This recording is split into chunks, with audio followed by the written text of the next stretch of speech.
Hello student, आज हम पढ़ेंगे रासायनिक अभिक्रियाओं में वियोजन अभिक्रिया।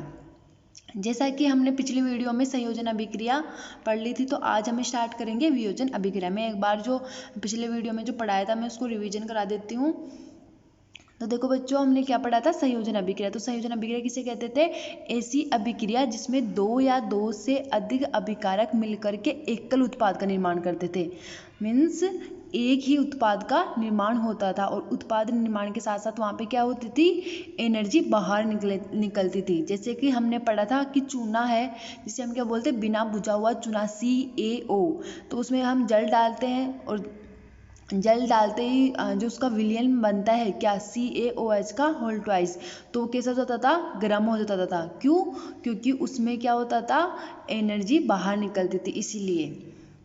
ठीक है। इसके अलावा हमने दूसरा एग्जाम्पल पढ़ा था कोक का दहन, यानी C+O2 से किसका निर्माण? CO2 का निर्माण।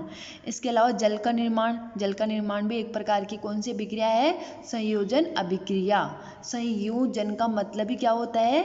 कि दो या दो से अभिकारक मिलेंगे और एक उत्पाद का निर्माण करेंगे, यानी एकल उत्पाद का निर्माण करेंगे। इसके अलावा हमने पढ़ा था कि ऊष्मासेपी अभिक्रिया क्या होती है। तो जो संयोजी अभिक्रिया होती है उन्हें हम क्या बोलते हैं? ऊष्मासेपी अभिक्रियाएं, यानी जिनमें उत्पाद निर्माण के साथ साथ क्या होती है? एनर्जी बाहर निकलती है। जैसे हमने पढ़ा था कि श्वसन एक प्रकार की कैसी अभिक्रिया है? ऊष्मासेपी। इसके अलावा हमने पढ़ा था CH4 का दहन। ठीक है। तो आज हम पढ़ेंगे वियोजन अभिक्रिया। देखो, वियोजन अभिक्रिया होती है वो संयोजन अभिक्रिया की एकदम अपोजिट होती है। कैसे? कि उसमें क्या होता था कि उसमें दो या दो से अभिकारक मिलकर के एक उत्पाद का निर्माण कर रहे थे। और इसमें क्या होता है कि इसमें जो एक उत्पाद होता है ना, एकल अभिकारक होता है। एकल अभिकारक टूट करके दो या दो से छोटे छोटे उत्पादों का निर्माण करता है। तो ये उसकी अपोजिट हो गई एकदम।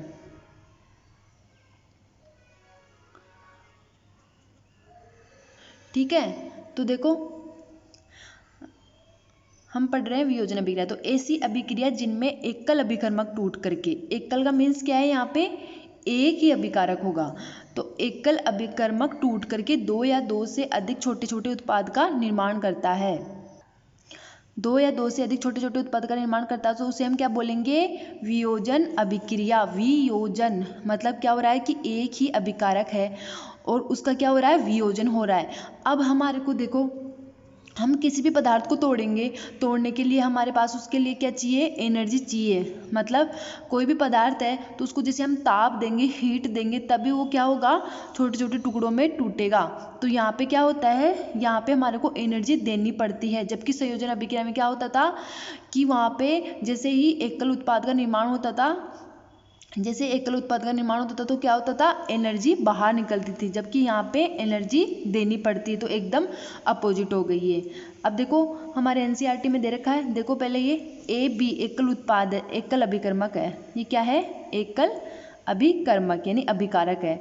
तो ये देखो दो उत्पादों में टूट रहा है, A और B में। तो हम उदाहरण देखते हैं। आपके NCERT में क्रियाकलाप दे रखा है 1.5।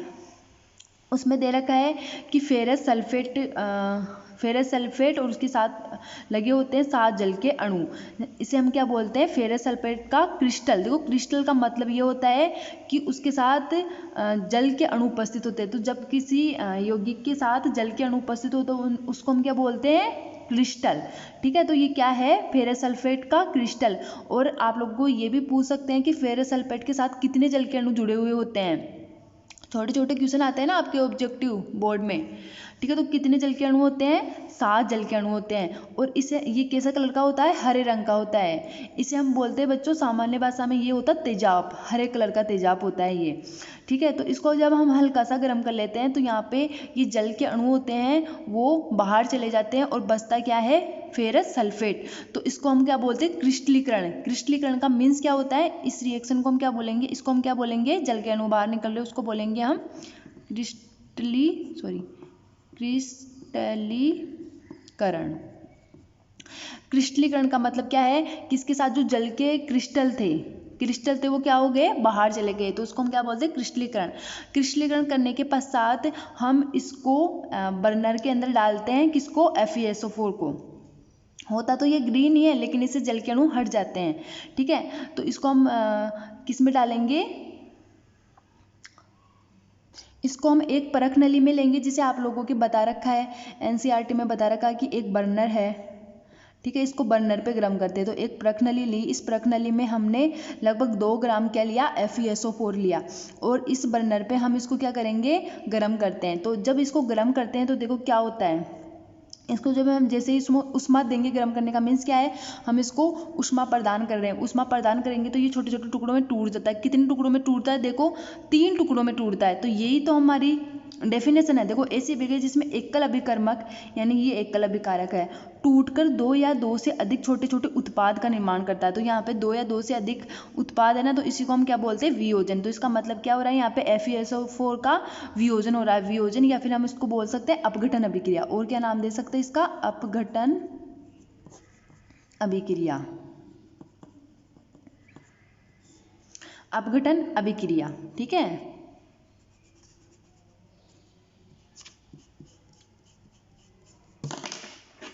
अब देखो ये फेरस सल्फेट है।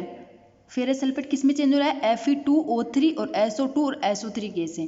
अब कहीं कहीं बच्चे ऐसे सोचते हैं कि ये कैसे प्राप्त हुआ, यही क्यों प्राप्त हुआ।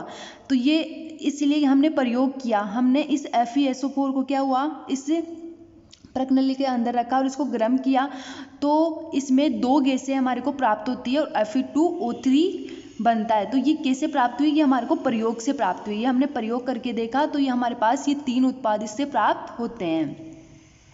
ठीक है, तो देखो Fe2O3 हमने पढ़ा है आयरन। आयरन की मैंने आप लोगों को बताया था, एक तो होती है +2 ऑक्सीकरण अवस्था और एक होती है इसकी +3, मतलब इस पे चार्ज होता है +2 +3। जब इस पे Fe पे +3 चार्ज होता है ना, तब उसको बोलते हैं फेरिक। क्या नाम देते हैं, फेरिक। और 2 होता है तो उसको बोलते हैं, हम बोलते हैं फेरस।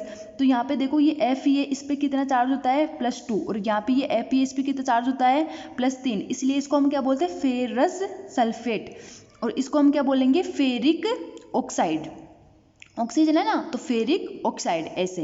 तो इसको क्या बोलेंगे, फेरस सल्फेट, और इसको क्या बोलेंगे, फेरिक ऑक्साइड। इसके अलावा यहाँ पे SO2 और SO3 2 गैसें प्राप्त होती है, और ये दोनों गैसें कैसी होती है बच्चों, अम्लीय होती है। इसके अलावा कैसी होती है, रंगहीन। इसके मतलब इनमें कोई कलर नहीं होता है। तो जब हम इसको मतलब जलाएंगे, जलाने से जो 2 गैसें बनती है वो कैसी बनती है, रंगहीन गैसें होती है, और प्रकृति में कैसी होती है, वो अम्लीय होती है। इसके अलावा जैसे जैसे हम इसको जलाएंगे तो हमारे को एक गंध आती है। तो वो गंध किसके कारण आती है, इस SO2 के कारण। और वो गंध कैसी होती है, जली हुई माचिस की तिल्ली के जैसी। तो जली हुई माचिस की तिल्ली के जैसी हमारे को गंध किस में से आती है, इस SO2 में से। ठीक है, और यहाँ पे ये Fe2O3 होता है, ये मतलब ये ग्रीन कलर का होता है। यहाँ पे कैसा कलर का होता है, हरा कलर का। तो किस में चेंज होता है, इसका कलर होता है, वो होता है भूरा काला कलर का। ठीक है, तो ब्राउन ब्लैक कलर का होता है कौन, Fe2O3, जिसे हम क्या बोलते हैं, फेरिक ऑक्साइड। तो ये आप लोगों से स्टेटमेंट के रूप में क्वेश्चन पूछ सकते हैं। आप लास्ट तक बने रहिए। मैंने मतलब लास्ट में कुछ क्वेश्चंस दिए हैं इससे संबंधित, जो आपके बोर्ड में आने के पूरे चांस हैं। ठीक है, ऑब्जेक्टिव क्वेश्चन है। तो देखो ये मैंने नोट लिखा है, SO2 होता है, SO2 में जली हुई माचिस की तिल्ली की जैसी गंध आती है। तो आपको क्वेश्चन पूछे कि FeSO4 को जब मतलब गर्म करते हैं, गर्म करने के कारण उसमें कैसी गंध आती है, तो जली हुई माचिस की तिल्ली। और किसके कारण आती है, वो आती है SO2 के कारण। या आप लोगों को ऐसे पूछ सकते हैं कि इस विलयन में जो गैसें प्राप्त होती है उनका कलर कैसा होता है, तो वो कलरलेस होती है। कैसी होती है, कलरलेस यानी रंगहीन होती है। इसके अलावा Fe2O3 कैसा विलयन होता है, भूरे काले रंग का। ये आप लोगों को याद रखना है। तो इसका फर्स्ट उदाहरण क्या हो गया, फेरस सल्फेट को तोड़ने पर यहाँ पे Fe2O3 और SO2 और SO3 गैसें प्राप्त होती है। अब देखो दूसरा एग्जाम्पल देखते हैं हम इसका, कैल्शियम कार्बोनेट। अपन ने पिछले वीडियो में पढ़ा था कैल्शियम कार्बोनेट, जिसे हम क्या बोलते थे, संगमरमर। तो संगमरमर का रासायनिक सूत्र भी क्या होता था, कैल्शियम कार्बोनेट। इसके अलावा वहाँ पे संयोजन अभिक्रिया में कैल्शियम कार्बोनेट का निर्माण कैसे हुआ था, कि जब कैल्शियम हाइड्रोक्साइड, जिसे हम बोलते हैं भुजा हुआ चूना।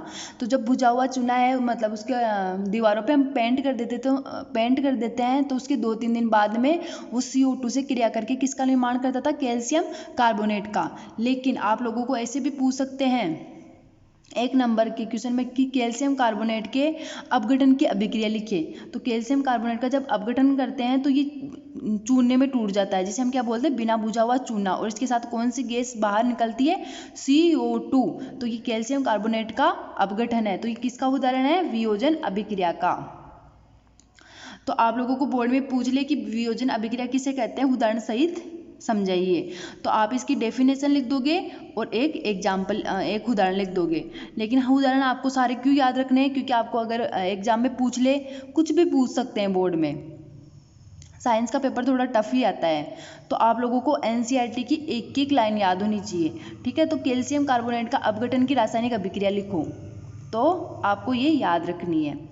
अब देखो, इसके अलावा आपसे क्वेश्चन पूछ सकते हैं कि जो चूना होता है, यानी बिना बुझा हुआ चूना, उसका उपयोग क्या होता है। तो एक तो इसका उपयोग होता है सीमेंट उद्योग में, यानी सीमेंट के निर्माण में जो सबसे ज़्यादा हम यूज लेते हैं वो किसका लेते हैं, इस चूने का लेते हैं। दूसरा, हम चूने का विलयन किसे बोलेंगे हम, CaOH इसको बोलेंगे ना, CaOH का होल ट्वाइस, यानी 2।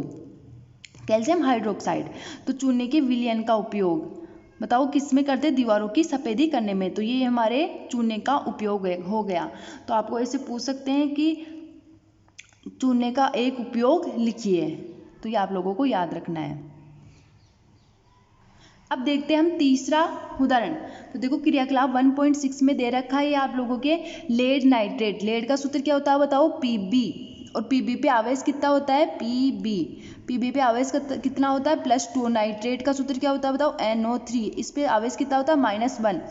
तो Pb, तो यहाँ पे इसका सूत्र बनाएंगे तो बताओ कैसे बनेगा, Pb एक ही है, क्रॉस करेंगे ना इसको, एक ही है।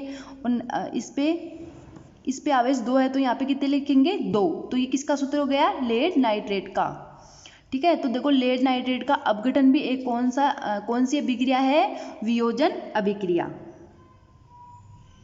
कौन सी अभिक्रिया है, वियोजन अभिक्रिया। तो देखो, यहाँ पे लेड नाइट्रेट है PbNO3 का होल ट्वाइस 2। अब इसको गर्म करेंगे और ये कैसा होता है, रंगहीन होता है, इसमें कोई कलर नहीं होता, ये रंगहीन होता है। और इसको गर्म करेंगे तो यहाँ पे किसका निर्माण होगा, PbO का, यानी इसे क्या बोलेंगे, लेड ऑक्साइड। इसके अलावा यहाँ पे 2 गैसें निकलती है। कौन कौन सी गैसें निकलती है, NO2 और O2। तो NO2 यहाँ पे कैसे रंग की गैस होती है, ये होती है ब्राउन कलर की। कैसी होती है, ब्राउन कलर की। और O2 तो हमेशा रंगहीन ही होती है। कभी आपने ऑक्सीजन गैस को देखा है क्या, कलरफुल दिखाई देती है क्या, नहीं दिखाई देती। देखो, CO2 भी कैसी होती है, रंगहीन होती है। CO2 मतलब कार्बन डाइऑक्साइड और ऑक्सीजन रंगहीन गंधहीन गैसें होती है, ना तो इसमें कलर होता है ना ही इनमें गंध आती है। इसके अलावा जो SO2 और SO3 भी कैसी होती है, रंगहीन गैसें होती है। लेकिन SO2 में गंध तो आती है ना। तो ये आप लोगों को याद रखनी है, छोटी छोटी बातें। तो देखो, जब लेड नाइट्रेट का विघटन करते हैं तो यहाँ पे PbO और NO2 ऑक्सीजन का निर्माण होता है। तो ये आप लोगों को उत्पाद याद रखने हैं, ठीक है। अब कुछ बच्चे ऐसे बोलते हैं कि इन्हीं का ही निर्माण क्यों हुआ। इन्हीं का निर्माण ऐसे हुआ क्योंकि हमने प्रयोग किया, हमने इसको गर्म किया, तो गर्म करने पर हमारे को यही प्राप्त होते हैं, ठीक है। अब देखो, NO2 यहाँ पे कैसी होती है, भूरे रंग का धुआं निकलता है इससे बाहर। अब आप जब इस अभिक्रिया को बोर्ड में लिख के आओगे तो आपको अभिक्रिया को संतुलित करने की कोई आवश्यकता नहीं है। अगर आपको आता है जल्दी से संतुलित करना तो आप संतुलित भी कर सकते हो। तो देखो, ये अभिक्रिया पहले से संतुलित हुई है, मैंने इसको संतुलित कर दिया था। इसके अलावा पिछले उदाहरण में अपन ने इसको संतुलित नहीं किया था। तो देखो, इसको संतुलित कर लेते हैं। यहाँ पे Fe1 है, यहाँ पे Fe2 है। तो मैं यहाँ पे 2 लगा देती हूँ, ठीक है। तो 2 Fe हो गए। लेकिन देखो, सल्फर कितने हो गए, 2। तो यहाँ पे भी सल्फर 1 और 2 है। ऑक्सीजन कितने हो गए, 3 2 5, 5 और 3 8 हो गए। और यहाँ पे भी कितने हो गए, 4 दूनी 8, सल्फर भी 2, तो सल्फर भी 2 हो गए। तो ये ऑक्सीजन कैसी, ये अभिक्रिया क्या हो गई, संतुलित हो गई। ऐसे देखो, इस नीचे वाले रिएक्शन में कैल्शियम कार्बोनेट वाले में कैल्शियम 1 है, कैल्शियम 1 है, ऑक्सीजन 3 है, ऑक्सीजन 2 और 1 3 है, कार्बन 1 है, कार्बन 1 है। यहाँ पे ये तो कैल्शियम है ना। तो अभिक्रिया कैसी है, संतुलित है, ठीक है। ये PbNO3 का होल ट्वाइस 2 PbO और इससे बनता है NO2 और O2। अब इसको हम संतुलित करते हैं, यहाँ पे भी Pb 1 है, यहाँ पे Pb 1 है, लेकिन देखो ऑक्सीजन कितने हैं, 2 और 2 4 और 5 ऑक्सीजन है, और यहाँ पे कितने हैं, 6 ऑक्सीजन है, 6 है। तो इधर मेरे को 6 करने के लिए मैं यहाँ पे दो लगाऊंगी, तो फिर इधर 6 तो ऑक्सीजन हो गए, लेकिन लेड कितने हो गए, 2 हो गए, तो इधर भी मेरे को लेड कितने करने पड़ेंगे, 2 करने पड़ेंगे, लेकिन नाइट्रोजन कितने हो गए यहाँ पे, 2। अब यहाँ पे भी मेरे को नाइट्रोजन 2 करने पड़ेंगे। नहीं देखो, नाइट्रोजन 2 नहीं होते यहाँ पे, नाइट्रोजन है यहाँ पे 2 और 2 4, NO3, देखो NO3 का होल ट्वाइस 2 है ना, तो इसका मतलब कितने हैं, नाइट्रोजन 2 है और 2 इधर लिखा हुआ है, तो कितने हो गए, 4। तो मैं यहाँ पे 4 करूँगी, 4 करते देखो ऑक्सीजन अपने आप संतुलित हो जाएगा, 8 ऑक्सीजन प्लस 2 कितने हो गए, 12 ऑक्सीजन हो गए, और इधर 3 दूनी 6 2 12, 3 दूनी 6 और 6 दूनी 12। तो इस प्रकार ये अभिक्रिया संतुलित हो गई है। तो यहाँ पे मैंने पहले इसको संतुलित कर दिया था। अब देखो चौथा एग्जाम्पल देखेंगे हम। सूर्य के प्रकाश में श्वेत रंग का जो AgCl होता है, AgCl को हम क्या बोलते हैं, सिल्वर क्लोराइड, दूसर रंग का हो जाता है। मतलब ये आपके क्रियाकलाप में दे रखा है, लेकिन वो क्रियाकलाप ज़्यादा इंपॉर्टेंट नहीं है, उसमें आप ऐसे समझ लें कि जो AgCl और AgBr है, जब इन पे सूर्य का प्रकाश गिरता है तो ये कैसे रंग का होता है, AgCl कैसे कलर का होता है, श्वेत रंग का होता है, ठीक है। तो ये कैसे कलर का होता है, दूसरे रंग का हो जाता है, क्यों, क्योंकि इसमें AgCl का अपघटन हो जाता है, AgCl का अपघटन होकर के Ag और Cl2 गैस बाहर निकल जाती है, इसी कारण इसका रंग दूसर हो जाता है। तो आपके क्वेश्चन पूछेंगे कि सूर्य के प्रकाश में श्वेत रंग का AgCl दूसरे रंग का क्यों हो जाता है, ऐसा सिल्वर क्लोराइड का सिल्वर व क्लोरीन में वियोजन के कारण होता है। तो आप ऐसा आंसर दे दोगे, ठीक है। तो देखो 2 अभिक्रियाएं हैं यहाँ पे, AgCl है, AgCl किस में टूट रहा है, यहाँ पे Ag और क्लोरीन में, तो यहाँ पे Cl2 2 है, तो यहाँ पे मैंने 2 लिख रखा है, तो ये अभिक्रिया कैसी है, संतुलित है। इसके अलावा देखो ये AgCl आपको ना भौतिक अवस्था भी दर्शानी है, जैसे इसमें AgCl कैसा होता है, ठोस होता है, Ag जब बाहर निकलेगा ये भी कैसा होगा, ठोस, और क्लोरीन कैसी होती है, गैस, तो यहाँ पे गैस लिख देना है। इसके अलावा देखो AgBr, तो AgBr का मैं विघटन करूंगी सूर्य के प्रकाश में, तो ये Ag और Br2 में टूट जाएगा, Br2 भी यहाँ पे कैसी होती है, ब्रोमीन गैस, इसको हम क्या बोलते हैं, ब्रोमीन गैस, और इसको हम क्या बोलते हैं, क्लोरीन गैस, ठीक है। और ये क्या है, सिल्वर है ही, तो यहाँ पे अभिक्रिया संतुलित नहीं है, यहाँ पे ब्रोमीन 2 है, तो मैं यहाँ पे 2 कर देती हूँ, तो ये अभिक्रिया संतुलित हो गई, यहाँ पे भी Ag को 2 कर देती हूँ, ठीक है। और मोस्ट इंपॉर्टेंट है ये जो मैंने स्टार लगा रखा है कि AgCl और AgBr का उपयोग श्वेत श्याम फोटोग्राफी में किया जाता है। इसका मतलब क्या है कि जो फोटोग्राफर होते हैं तो वो फोटो को मतलब जिस विलयन से उनको साफ करते हैं तो वो किसका विलयन होता है, AgCl और AgBr का विलयन होता है, ठीक है। तो जब फोटोवे मतलब जैसे ही पिक लेते हैं तो वो कैसी होती है, वो थोड़े से काले काले रंग की होती है, तो उनको क्लीन किया जाता है, किससे, AgCl और AgBr का, और मोस्टली किसका उपयोग होता है, AgBr का उपयोग होता है। तो AgCl और AgBr का उपयोग बताओ किस में होता है, श्वेत श्याम फोटोग्राफी में किया जाता है। इसके अलावा देखो ये नोट लिखा है मैंने, जिस प्रकार हमने संयोजन अभिक्रियाएं देखी थी, तो संयोजन अभिक्रियाओं में उत्पाद निर्माण के साथ साथ वहाँ पे ऊष्मा बाहर निकलती थी। तो वियोजन अभिक्रियाओं के लिए क्या है कि वियोजन अभिक्रियाओं में अभिकारकों को तोड़ने के लिए बताओ किसकी आवश्यकता होती है, ऊष्मा या प्रकाश की आवश्यकता होती है। तो मतलब इसका क्या हुआ कि यहाँ पे ऊष्मा का अवशोषण होता है, जबकि संयोजन अभिक्रियाओं में क्या होता था, ऊष्मा का उत्सर्जन। तो यहाँ पे क्या होता है, ऊष्मा का अवशोषण। तो वियोजन अभिक्रियाओं में क्या होता है बच्चों, ऊष्मा का अवशोषण होता है, ठीक है। तो ये आप लोगों को याद रखना है, तो आप इसका स्क्रीनशॉट ले सकते हो।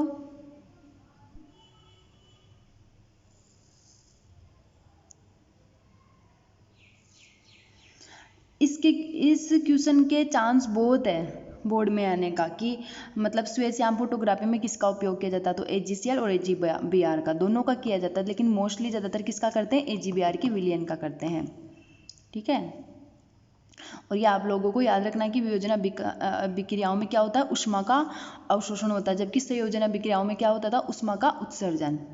अब देखो जिस प्रकार हमने संयोजन अभिक्रिया पढ़ी थी उसके बाद में ऊष्मा सेपी अभिक्रिया पढ़ी थी, अब पढ़ेंगे हम ऊष्मा शोषी अभिक्रियाएं। तो ऊष्माक्षेपी तो क्या होती थी कि ऐसी अभिक्रियाएं जिनमें उत्पाद निर्माण के साथ साथ ऊष्मा का उत्सर्जन होता था, उसे क्या कहते थे, ऊष्माक्षेपी। और ऊष्माशोषी किसे कहते हैं कि जिन अभिक्रियाओं में उत्पाद निर्माण के साथ साथ ऊष्मा का अवशोषण होता है, तो उसे हम क्या बोलते हैं, ऊष्माशोषी अभिक्रिया। ये आप लोगों को डेफिनेशन याद रखनी है। और उसका उदाहरण क्या दोगे, जो वियोजन अभिक्रिया पढ़ी है तो उनके उदाहरण में से आप कोई सा भी उदाहरण दे सकते हो। जैसे मैं यहाँ पे उदाहरण लिख देती हूँ, जैसे आप लिख सकते हो कैल्शियम कार्बोनेट है, वो टूटता है, अगर उसको ऊष्मा देते हैं तो वो किस में टूटता है बताओ, CaO प्लस CO2 में। तो ये ऊष्माशोषी का है, क्योंकि यहाँ पे ऊष्मा का अवशोषण होता है, तो इसे हम क्या बोलेंगे, ऊष्माशोषी अभिक्रिया। तो देखो बच्चों, मैंने लिखा है कि वियोजन अभिक्रिया बताओ कैसी अभिक्रिया होती है, ऊष्माशोषी अभिक्रिया होती है। तो हमने जो वियोजन अभिक्रियाओं के उदाहरण पढ़े वो ही किसके उदाहरण है, ऊष्माशोषी अभिक्रियाओं के। अब हम कुछ क्वेश्चंस करते हैं।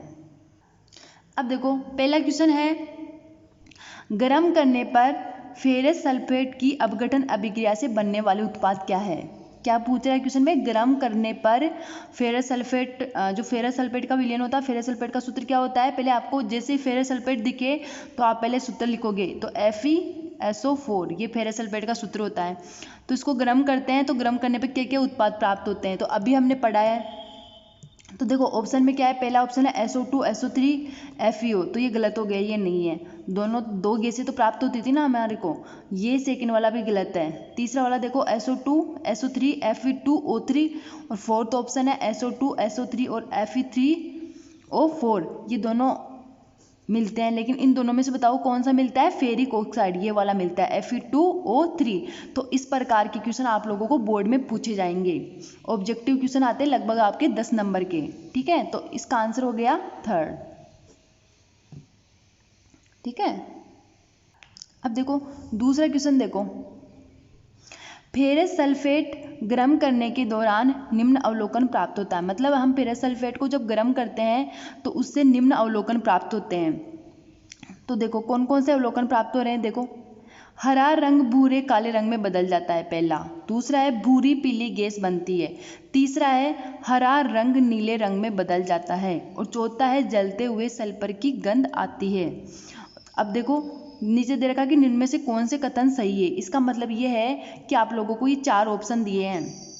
मतलब मान लो किसी टीचर ने मतलब फेरस सल्फेट को गर्म किया है और उससे अवलोकन प्राप्त किए, तो इनमें से कौन कौन सा आपके सही है। तो सही कथन का आपको, जिसमें जो कौन कौन से सही कथन है, तो ये आप लोगों को देखो ऑप्शन में दे रखे हैं कि पहला कथन सही है, सेकंड फोर्थ, कि पहला सेकंड और फोर्थ वाला सही है। दूसरे वाले ऑप्शन में दे रखा कि केवल पहला दूसरा सही है।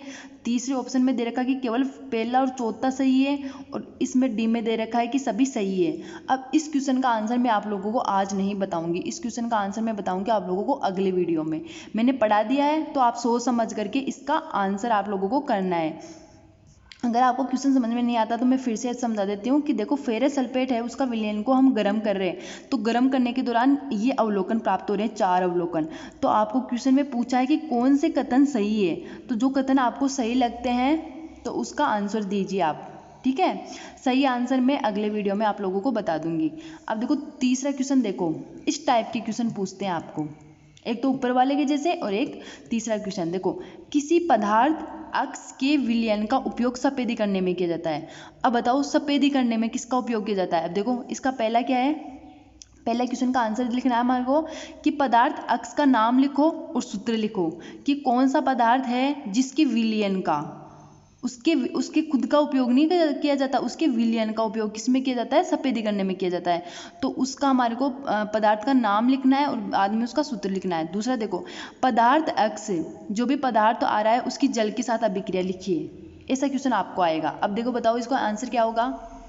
अब देखो इसका आंसर क्या होगा, देखो किसी पदार्थ अक्ष के विलयन का उपयोग, यानी कोई पदार्थ है उसके विलयन का उपयोग। तो बताओ सफेदी करने में हम किसका उपयोग करते हैं, कैल्शियम कार्बोनेट का, कैल्शियम कार्बोनेट का करते हैं ना, यानी कि चूने के विलयन का उपयोग करते हैं, चूने के विलयन का उपयोग करते हैं।